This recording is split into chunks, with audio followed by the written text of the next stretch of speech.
seeing a lot of students where English is their second or third language struggling in the classroom. So the irony sometimes is I'm English and I live in North America. I speak the same language, but it's not the same language. There are different cultural takes on things. Words have different meanings.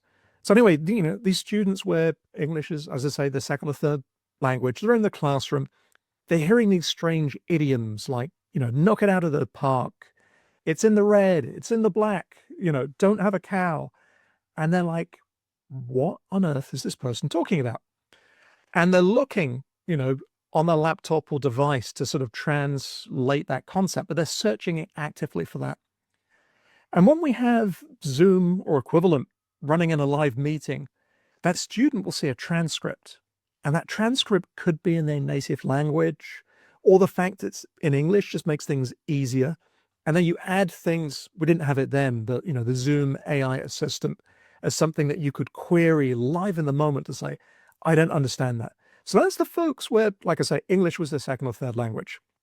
And again, I'm attuned to the students who are, neurodivergent, perhaps the ones who are very quiet, who don't want to say something in class, and they're finding issues. So that was one aspect. Then I'm just seeing the stress that takes place. People crowding into a train, on a bus, then into an elevator, rushing to a classroom to be there on time, all that stress. And then I could see, within the city, there was a movement to work from home. It wasn't as prevalent before COVID, but you could see the signs. And really, you want to create an environment that is changing. Most classrooms look the same as a room from 200 years ago. And we're using a methodology to teach designed by the Prussians with the concept that the scarce resources are books and a professor. And we don't have those scarce resources.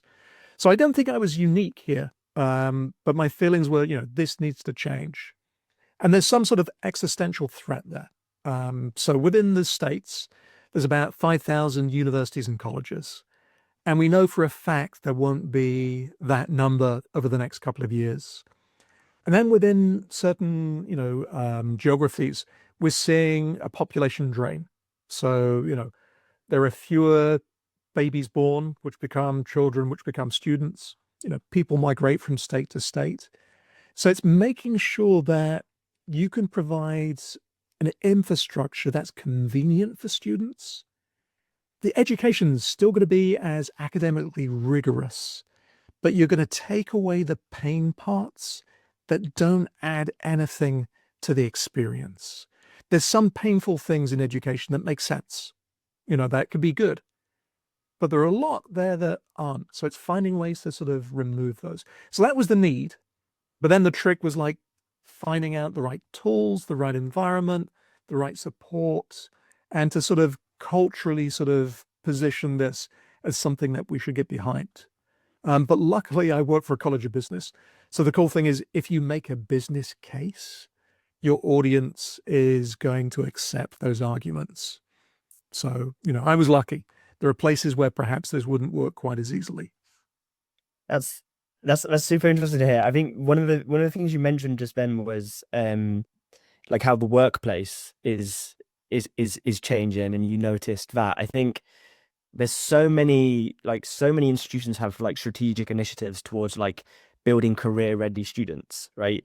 And you're basically doing that. If they're going to go into a place where they're going to experience working in situations which are hybrid working, you're preparing them for how to do that with this flex model. That's so super interesting, especially when institutions are looking towards that. And there's some really interesting externalities there. So I don't know if you are parents, but there's a lot of research that talks about the ideal time of day for a student to learn. So if you think about your experience of school, as a teenager, you send her early in the morning when your body wants to be asleep, your brain isn't working, you're not going to learn as effectively. As adults, we get tired in the afternoon, but we throw graduate students into a classroom at 6 o'clock to 9 for 3 hours. They haven't eaten, they're getting tired. And then the research suggests that we can only learn a certain number of things every hour of instruction. So it's around sort of four sort of individual things for every hour of instruction. So there's a lot that you're going to miss. And we need, as humans, the ability to sort of reflect on our learning. So cramming something into 3 hours isn't effective. So one of the weird things that I've noticed now as we move towards flex, so we're pointing out the advantages to students. This is, for some, a better way to learn, an easy way to learn. And one student came to me last year, is like, can we have classes that are only 45 minutes long, but we have them 5 days a week? And it's like, that is a good suggestion, because quite often institutions are looking to maximize classroom space. So what they're doing is they're making sure that utilization is high. So when one class finishes, another one starts. You want people in the building, you want people in the classroom, but that's really not the effective way to teach. So the cool thing is you offer a solution, and then you realize there are other solutions that are coming from that action that maybe we should consider. So that's the cool thing about being education at the moment. There are so many places that we're sort of reevaluating our biases. We're reevaluating our previous practices that maybe aren't the best for our students.